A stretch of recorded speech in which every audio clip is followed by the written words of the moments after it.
Aaron Nesmith debuts for the Pacers in Summer League. He makes his first appearance on the court in a Pacers jersey after the trade becomes official, and Bennedict Mathurin shines again. Plus, how can the Pacers actually create maximum cap space if they wanted to? We'll break it all down today on the Locked On Pacers podcast. You are Locked On Pacers, your daily Indiana Pacers podcast, part of the Locked On Podcast Network, your team every day.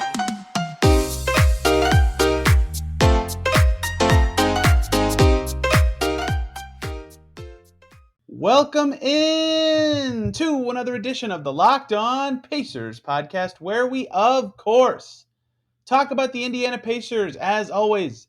My name's Tony East. I cover the team for Forbes and the Westside Community News, and today we're going to continue with the themes of recent days, a perfect blend of Summer League and free agency content. It's great having these two things going on at the same time. So much to talk about with this team, how they're developing, how their young players are actually looking in basketball action. It's all coming together at the same time. So today, Aaron Nesmith debuted for the Pacers. Pacers just smoked the Pistons about an hour before you're hearing my voice. Talk about how he looked in his debut.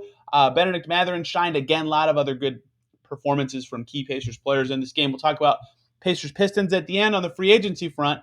I did a whole podcast yesterday with Brendan Clean of Locked On Suns about the DeAndre Ayton rumor with the Pacers. If you want to hear more about that, go back one show. And we talked a lot about the Pacers and max cap space and how that's relevant in that discussion, but not a lot about how the Pacers can clear max cap space. So I'll run through a lot of the scenarios that make the most sense to me and things to look out for if the Pacers are going to present an offer sheet to Ayton, because that is less relevant to the whole total discussion of that saga, I suppose, and is more relevant to the Pacers specifically. But let's dive into Summer League and the big story of Game 3 to me. Look, Bennedict Mathurin's the story of Summer League. He was great. We will talk about him. But in this Pacers 101-87 win, the story was Aaron Nesmith debuting for the Pacers. Malcolm Brogdon's physical became officially complete last night. He had his presser with Boston media early this morning for you listening yesterday morning, which meant Nesmith was cleared. He was able to play for the first time in this game against the Pistons. They threw him right into the starting five, and it was a great opportunity to see what he could do. They put him in an off-ball guard kind of role, but he kind of handled a lot of different roles, on the ball, off the ball, really athletic defense kind of role. It was interesting to see him play, and we'll talk about what happened in those moments, but I also thought it was interesting we got to hear Rick Carlisle talk about Aaron Nesmith during the game. Something I love about Summer League that's just not possible during real NBA games is, they just pick like NBA celebrities out of the crowd during the game and just have them on the broadcast, right? So in Pacers Pistons alone, Cade Cunningham, Rick Carlisle spoke, Marvin Bagley, Bennedict Mathurin, like all these dudes just hop on the broadcast and talk. And so Rick Carlisle was almost a full quarter. He was asked about Nesmith. And one thing he said, of course, was he's really fired up about the opportunity, and so are we. And, of course, he's going to be, gassing up his new player because that's his job as a coach. But something else he talked about that I thought was interesting is this. He said, this situation is perfect for him. I know what he went through in Boston. And Rick Carlisle, what he's alluding to there is Nesmith getting drafted, and this is something I've talked about on the show, by a team that's trying to win now, right? And so as a rookie, it's really hard. You don't have a long leash to come in and play poorly and kind of grow through your mistakes. You get sat for vets and that are trying to win. Aaron Holiday just went through that struggle with the Pacers. TJ Leaf went through that struggle with the Pacers. And Rick Carlisle in the 80s on some championship Celtics teams had to go through that as well. And he talked about that on the broadcast. So Nesmith now in a less, contending situation substantially will have a lot more room to grow, a longer leash to make mistakes, and a better opportunity for him to kind of evolve. And that same exact situational change, I talked about that on the show before as well, is what helped Jalen Smith take off last year for the Pacers. So that's sort of the hope that Carlisle's alluding to when talking about Nesmith on the broadcast, is that the change of scenery, the change of setting, and the change of expectation will help Nesmith take off in a new setting. So first game with the Pacers, first possession, turnover, yuck. Second possession, great drive to the basket and score. So he had some nice moments with the ball that I thought were more interesting than anything else he did. Because in my head, especially when you look at his stats at Vanderbilt, where he was just an unbelievable shooter. That was what he was billed as a prospect. Over 50% from deep. Like, this guy's kind of athletic. He's a good defender. And holy cow, if he shoots this well at the pro level, he's going to be awesome. And he hit 2 of 5 from deep in this game. I'll talk about his shot in a second. But to me, the thing he did the most that was interesting to me was drive to the basket, right? Got 4 free throws up, got 5 2-pointers up. Wasn't necessarily like cashing in tons of shots inside the arc, but he was driving quite often. His first make was a floater. He had a nice layup in traffic as well. A couple interesting dump off passes when he got swarmed in the lane. No assists, but I thought he blended well the role of trying to, show what he can do with the ball, but also being that threat, that shooter off the ball. And that was really interesting to me because his passing, 2 really ugly turnovers, even just right in the first quarter, he had those. He finished the game with 4, and caveats abound. This is the first day he's able to play with these guys like legally. I think he was. I think he was at practice, was what reported, but couldn't participate or something until it was complete. So obviously he's going to be, a little offbeat with these new teammates. But the turnovers were, obviously a reflection of that and the fact that he's not really known for playmaking and passing. But the balancing of on and off ball, I thought you saw a lot of interesting stuff from him in that he was getting into the paint, he was hitting those threes, and even though he had some ugly passes and stuff like that, a lot looked pretty good offensively. The thing that's interesting about his shot is he hit 2 of 5. His pedigree, his rookie year suggests he could be a good shooter, but it's really flat. And after seeing TJ Leaf's shot go from higher arcing to flatter. And I don't know how much more arc Nesmith had in the past. I need to really dig into his college tape. Just seeing it be so flat was so surprising to me for a good shooter. But again, he hit 2 of 5, so if they go in, it doesn't matter. But he does have a flat jumper, a flat 3-pointer that I thought was interesting. But a good job fitting in on offense for a guy that has not played with these guys for a while. He did take the most shots of anyone on the team, so I suppose fitting in isn't the perfect verbiage, but still did a good job, not forcing it and still finding a way to jump right in with the new team in his debut. His final stat line, I guess I didn't actually say that yet: 12 points, 7 rebounds, 2 steals to go with those 4 turnovers and 4 fouls. The steals too kind of are a good way to transition to the defensive side of the ball. And I've never really graded him as like an awesome defender or anything, but in this game, one of his steals was a really impressive read. He ended up going out in transition, finding a teammate, and getting the ball back and getting a dunk on the end of the floor. He was really active on the defensive end. That's where I would say, he drove a lot more than I expected, but compared to what I thought of him before the game, his defensive activity, especially on the ball, was where I was like, oh wow, okay, that's noteworthy, and that's something that if you can defend or shoot in the NBA, great, you'll be able to stay on the floor. So even if the shot is closer to what it was this last season for him, when he only shot 27% from deep, if he is able to be an active, athletic, in-your-face defender, he will still find minutes on the floor, and he showed that quite a bit in this game. That's why he did have 2 steals and played well on that end. And the Pacers' defense was fantastic in this game. He was a big part of that. He was plus 22 when it was all said and done in this game. So he did well on that end of the floor. The guy he was guarding a lot, Tark, only had 1 shot in the whole game because of that activity that he had. And the rebounding was really impressive as well. I think all of them actually were defensive rebounds for him of his 7. Yes, all 7 were defensive rebounds. He was doing a very nice job scooping those up, showing that athleticism, getting the ball off the rim. So obviously there's more to see here, I think, once he is able to practice with these guys more. Now there's 2 days. This could not have been better timing for the Pacers. There's now 2 days between games. The Pacers don't play again until Friday, and I will assume this just based on the timing of last year and based on how well basically every NBA guy played for the Pacers in this game, like guys who are going to be on the NBA roster. I'm assuming we'll see some guys get shut down after this game. Pacers looked great. There's no need to be throwing guys in there, and they started to play the Exhibit 10 guys a little bit. And if they do kind of change it up, getting Nesmith a ton of reps where he can kind of be a dude or the dude when he also knows the offense will be a good way to show his growth, allow him to develop with this roster and coaching staff as Summer League progressive. So overall, a couple things to work on, obviously, in terms of both chemistry and just general play. But I think in general, a good debut and showed the stuff that, if he could have done this his whole career, he would have been much more valuable in trades, obviously, but showed the stuff, at least as a baseline, that this is why he was drafted. This is what the hope is, that he can be this activity defender who can hit 2 of 5 from deep in most of his games. And he showed that in this game, and that's the sort of debut that Pacers will hope for, and that's the game that they hope he can have all the more often. And he'll, assuming, this is, again, I don't know their plans for shutting guys down just yet, but assuming he will be playing more games, maybe both of the other 2 Summer League games, I think there'll be a chance to see him sort of develop and grow in a new system on a new franchise now that this trade is complete. So fun to see Nesmith for the first time. I'm looking forward to covering him more. on Locked On Pacers, probably next Monday, because again, the Pacers do not play until Friday. But he is not the story of Summer League. Bennedict Mathurin is. And oh my goodness, was Mathurin ridiculous in this game against Detroit. We'll talk about all the noteworthy Pacers. We'll talk about really everybody in the second segment from this 101-87 win, including Mathurin. Dazzling game. He played great in a new role. Just so much good stuff to say about the way he played in this third game. Before we talk about that stuff, though, I would like to really quickly talk to you guys about rockauto.com. With the ever-increasing numbers of makes and models of vehicles, it's now impossible for your local chain auto parts store to stock all the parts that you need for your vehicle. When you go in there, you got to find what you need. They never have it where you think it should be. So then you go to the counter and ask for it. That guy doesn't have it. They have to order it. Then you got to go back and get it. They only choose what their warehouse happens to carry. Oh my gosh, what a pain.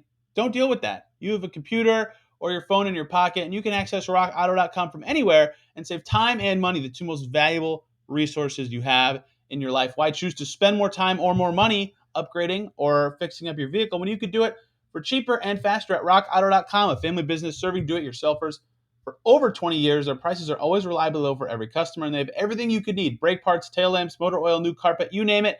They got it. Go explore their easy-to-use website today. To find the solution to your auto parts needs, go to rockauto.com right now. See all the parts available for your car or truck right locked on in their How Did You Hear About Us box, so they know that we sent you from Locked On Pacers. Amazing selection, reliably low prices, all the parts your car will ever need at rockauto.com.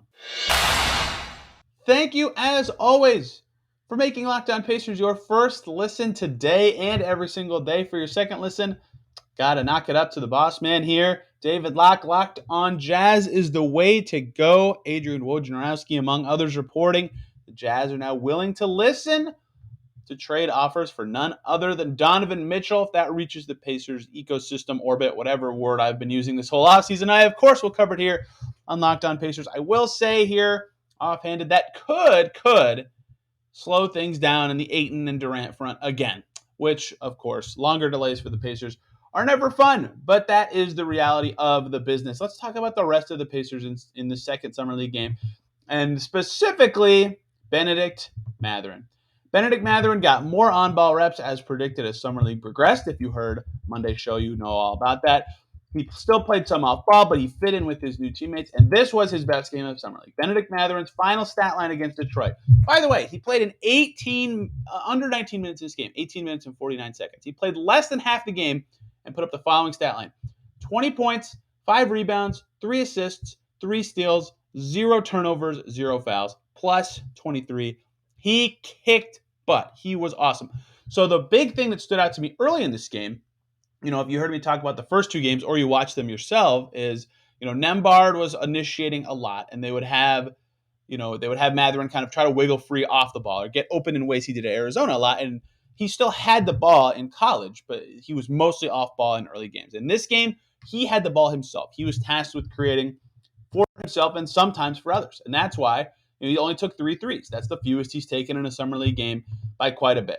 He had 3 assists. That's the most he's had in a Summer League game by quite a bit. And, oh, by the way, 10 free throw attempts. That is where he shined, and how he was able to have such a crazy, efficient, and effective game in this game is the Pistons could not keep him out of the paint. He could put the ball on the floor, get into the teeth of the defense, draw a foul, make a play, the stuff that you need to do to at least be, I don't think he'll ever be like a primary because he can't create for others quite at that level. But the stuff you need to be able to do to, get the ball and be allowed to dribble around screens or be asked to score a bucket at the NBA level. And yes, as a rookie, he will not be able to do that. No, very few rookies can.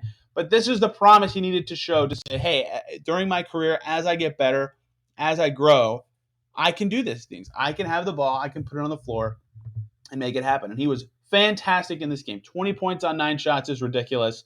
Getting to the line 10 times and making 9 of them is ridiculous. And 3 assists is very encouraging, given how few times he actually dished it out in those first couple of games. So all around, his best game of Summer League by a mile. Would not stun me if he did not play another Summer League game. Maybe he does. Why not? Just keep getting him out there. Keep giving him reps to get better. But if you recall, last year, Duarte played in 4 of the 5 games. He sat the last one. O'Shea Brissett only played 2. Terry Taylor only played the final 3. Amita Brima I think he sat after 4 as well.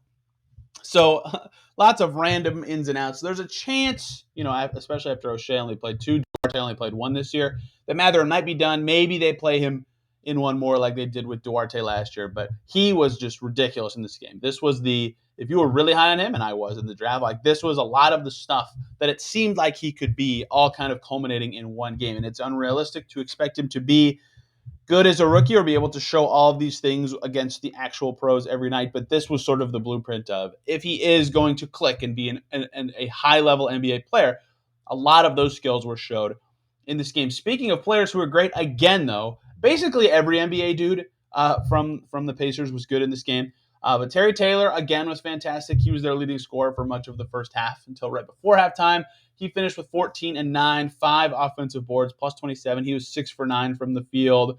Took some guys off the dribble, got to the line for 3 free throws, and he had 2 assists as well. He looked once again great. And finally, a prediction of mine came true where I said Isaiah Jackson would look like the best player on the court.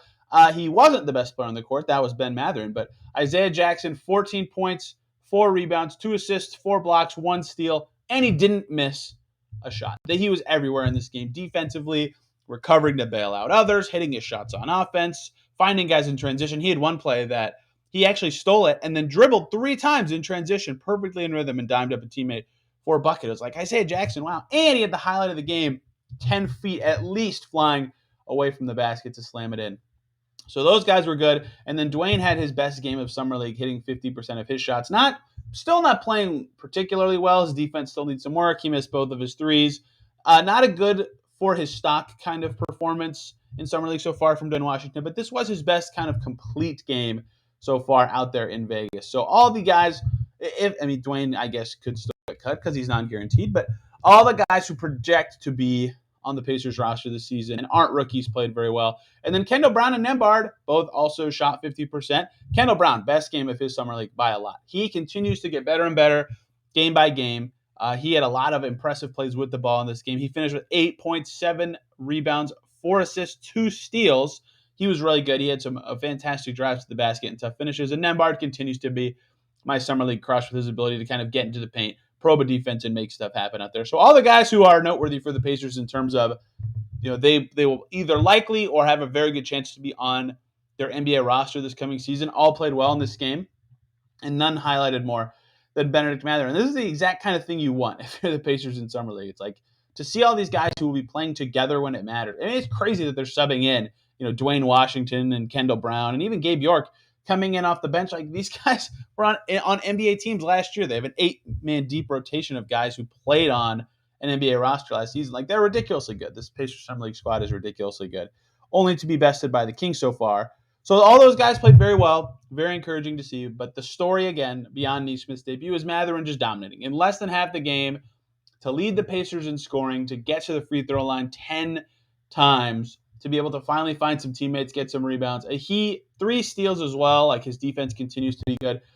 Just absolutely everything the Pacers would have wanted in this game. So fantastic performance from so many Pacers. And I think another key storyline from this game, unrelated to their NBA dudes, because their players did play. Nate Hinton got in there. I mentioned Gabe York already.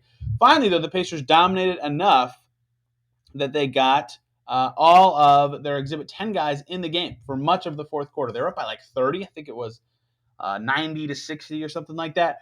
They got to play Jermaine Samuels. They got to play Tevin Brown, Eli Brooks, and Fambo Zhang all played together to close the game. And the Pacers had a really horrible stretch at that time, actually. They got completely smoked for the final 10 minutes of this game.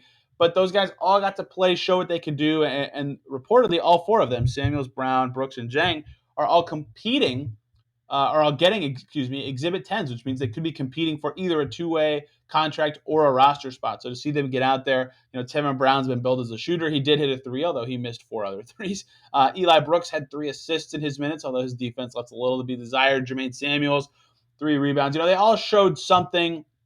Zhang had his only shot. He's played in a game already before. They all showed a little bit of what they can do. So to see them get out there was also noteworthy for the storylines. I think they will also, like I mentioned earlier, as kind of some of these other guys get pulled and are done in Summer League, get more time to play. And we'll see what happens with Mathurin. Paolo Banchero already been pulled. A lot of other rookies are still playing. Jalen Duren for Detroit, for example, played in this game as well for the Pistons. So who knows what the Pacers are thinking there and how they will decide to navigate his minutes going forward. But he was fantastic in this game. That was his best game of Summer League. I think there's a pretty good chance that will be his best game of Summer League, just in terms of combining two roles and being the piece the Pacers need him to be. Some nice setup moves to get to the rim, some beautiful step backs. I mean, there's not a lot I can say that I haven't already said. But he was fantastic. Terry Taylor was fantastic. Isaiah Jackson did some unbelievable stuff again. It's exactly what the Pacers needed to play well and win, even in Aaron Nesmith's debut when he was making some plays that made him stick out a little bit like a sore thumb because he hadn't played with the squad too much. So let's pivot to free agency talk now, because it's still going on. Still nothing new for the Pacers on the Ayton front. Again, if you want more information about everything going on with that, go back to yesterday's podcast with Brendan Clean to hear more about the Pacers' rumored interest in DeAndre Ayton. But for now, though, I have to add an update to that conversation from yesterday, because a lot of the talk we did was, well, the Pacers could sign him to a max offer sheet if they make a move to get to max space. How can the Pacers get to max space? What would that move look like? What are their options to do it? It's impossible to be comprehensive with that, but I'll get as close as I can here to close out the show. Before we do that, though, let's talk about the good folks over at betonline.net, your number one source for all your sports betting needs and sports info. You can find all the latest sports developments, league reviews, and news, including this year's NHL playoffs and Major League Baseball, all over at betonline.net, your continued source for all your sports wagering information, including live betting, esports, and scores. Speaking of scores, they've got lines for Summer League games up. If you're interested in getting in on the Pacers action on the next play on Friday, they've got Lakers-Clippers up there right now, with the Clippers favored by 5. That game starts 25 minutes ago, actually, but I just pulled the lines up before I started recording. Suns-Mavs is up there. They put them up on a day-by-day basis, so if you want to get those Summer League lines and odds, betonline.net is your place to go, and they remain the best spot for all your sports scores, podcasts, and news this season. They're the fastest and easiest way to check in on all your favorite sports scores and events, including MMA, boxing, and golf, and all the ones I said earlier. Head over to the website today or use your mobile device to learn more about the trends in the action over at betonline.net. BetOnline is where the game starts. Thank you, as always, for making Locked On Pacers your first listen today and every single day. For your second listen, go to Locked On Celtics. On the Pacers side, Nesmith debuted. On the Celtics side, Malcolm Brogdon was introduced to the media. Finally spoke some quotes about on his new team. If you want to hear about Brogdon in a new location, John Corrales on Locked On Celtics is the way to go. Let's talk about cap space again. I've done that a lot on this podcast recently. Yesterday, we talked all about Ayton and that situation, and I mentioned a lot the Pacers could get max cap space by making a move, a minor move, or a combo of minor moves. And what are they? What are those moves?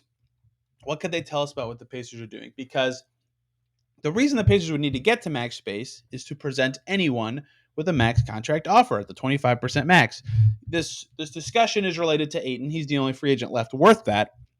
But that is why this is important to say. And that wasn't worth talking about yesterday, because yesterday we were talking about the Ayton situation as a whole. But from a Pacers perspective, how can they actually get max cap space? They're about 4 point, a little more than that.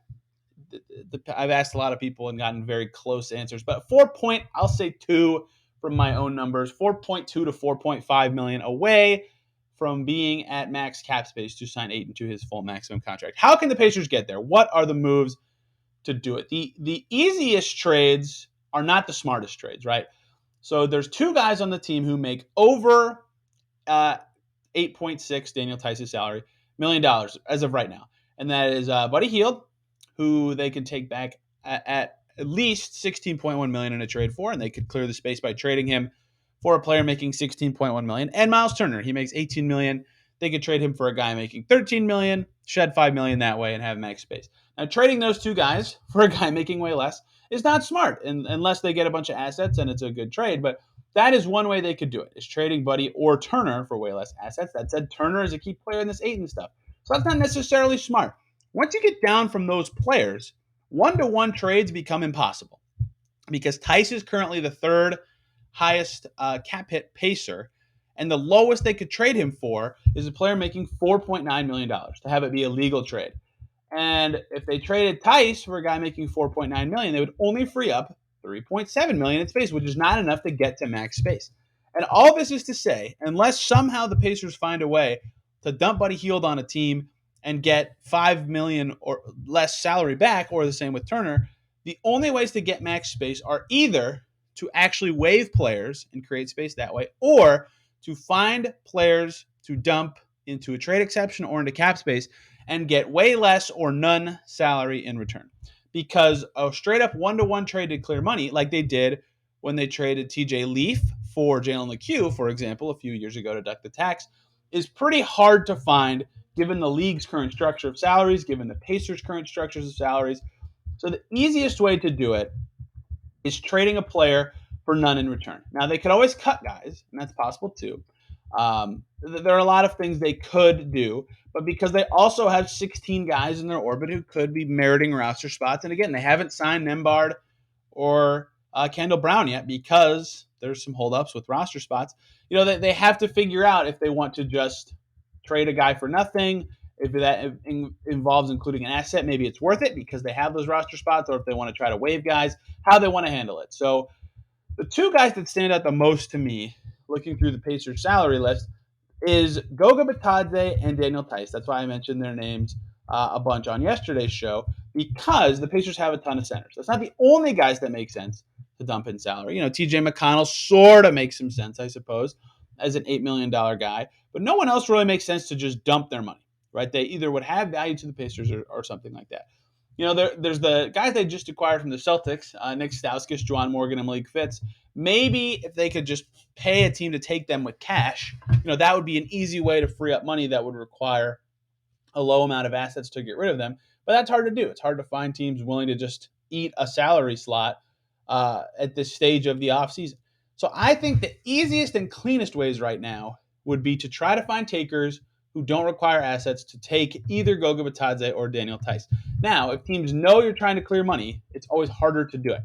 But there are some options. So the following teams, 4 of them, have a big enough trade exception to take Daniel Theis in and not have to send money out. And Daniel Theis makes more than Goga Bitadze. So all these teams also could take in Goga. One of them is Boston, who can't take Theis back in a trade, so they're out. And so Goga could be one there, I suppose. One is Denver, who does not need a center after signing DeAndre Jordan and is a tax team, so they're out. One is the Clippers. Steve Ballmer does not care how much he spends. They have a big enough trade exception to take in Theis. And one is Utah, who now has quite the large need at center after trading away Rudy Gobert. They actually have 2 trade exceptions big enough to take in Daniel Theis, 2 separate ones. So maybe the Jazz don't want to do that because their direction is extremely unclear. But the Jazz and the Clippers stand out as 2 teams that, in theory, given where their roster is at, especially if the Jazz keep Mitchell, could take Theis and not require – they wouldn't have to send anything back and not require an asset to do it. The Clippers need a backup big. They lost Hartenstein to the Knicks. The Jazz lost their starting big man, Rudy Gobert, to Minnesota in a big trade, obviously. So that there could be a need for both of those teams to get a vet center. And then Goga could fit really on any of those squads as a young big, but there are also teams that have a trade exception big enough for Bitadze that's not big enough for Theis. That could be Goga teams. The Brooklyn Nets are one of those. They also are a team that is a little less, doesn't care as much about their spending. They would perhaps be willing to pay more tax to bring in a former first-round pick like Goga. One is Portland, who is right up against the tax. They are not going to be a Goga team as a result. And then Toronto and Washington both have a trade exception big enough to take in Goga and sending out no salary in return. Both maybes. Both would be maybes on that front. And then 2 teams have cap space enough to take in both. That's Detroit and San Antonio. They could both fit in, both Theis and Goga. Perhaps the Spurs would be interested in Bitadze. So those are the teams that, because there's multiple, first of all, I don't know that it would take an asset to dump them, although that could still be valuable, again, for a Pacers team with 16 guys currently fighting for 15 roster spots, assuming the Pacers want to sign Kendall Brown to a standard deal. That said, if more than one team wants a single one of Goga or Theis, all of a sudden you have competition and boom, you can dump them without needing an asset to do it.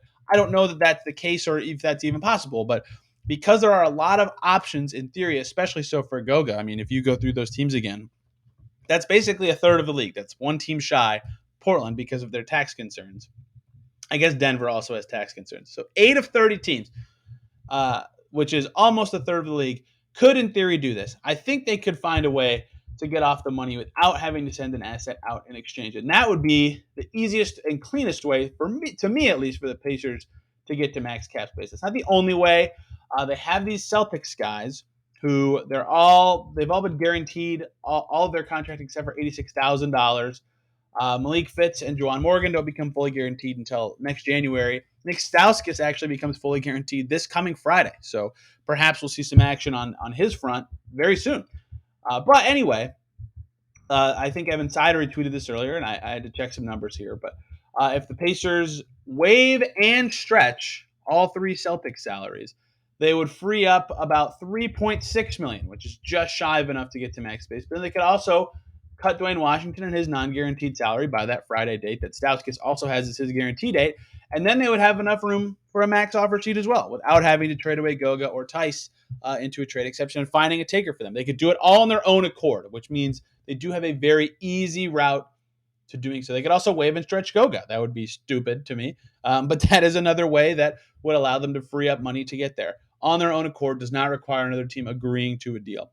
So there are many ways they could do it in terms of like I said, Buddy Hield or Miles Turner trades taking back less salary enough that they could have max space. But the two easiest ways to me, I guess if you count TJ McConnell trades, he would fit in this group as well. But the two easiest ways to me, looking at the Pacers roster, would be a Daniel Tice trade to another team that could take him in for nothing. And I think the only two teams to watch on that front would be the Clippers and the Jazz. A Goga Bitadze dump to another team with no money in return. Same two teams, Clippers and Jazz, as well as maybe Brooklyn, Toronto, Washington. And then anything involving Detroit or the Spurs. And they could take some money back in those, I suppose, because those two teams have cap space. Or something clever with these Celtics guys at the end of their salary ledger that they just took in, whether that's dumping them using cash or a crappy second like the one they got from San Antonio in the McDermott trade. That's a fake second, really. But maybe moving on from them somehow or stretching them. There are ways the Pacers can do it. There are a lot of creative ways they could do it. And many of them are by their own accord. So if they want to get to max space, they can do it. They absolutely can do it.